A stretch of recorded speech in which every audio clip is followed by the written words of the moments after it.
Hello everyone, তো আপনারা কেমন আছেন? তো আজকে আমি ফ্রেশ হয়ে একদম বসে পড়েছি চা নিয়ে টেবিলে। আজকে হচ্ছে আমার বাংলা পরীক্ষা, তো আমি তার জন্য একটু পড়ে নিই।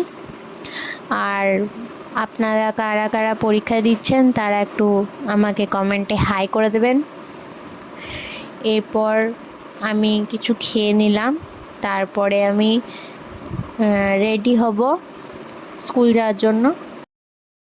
গাইস, আমার পরীক্ষা হয়ে গেছে কমপ্লিট। তো পরীক্ষা আজকে ভালোই হয়েছে, যেহেতু বাংলা ছিল সেহেতু পরীক্ষা ভালোই হবে। তো এরকম যদি ভিডিও আপনাদের ভালো লাগছে তাহলে আমাকে বলবেন, আমি আবার এরকমই ভিডিও করার চেষ্টা করব। আর ভালো লাগলে একটা লাইক করবেন, কমেন্ট করবেন। আর যারা 11-এ পড়েন আমার সঙ্গে তারা কমেন্টে জানাবেন পরীক্ষা কেমন হয়েছে। তো আজকের মতো এতটাই।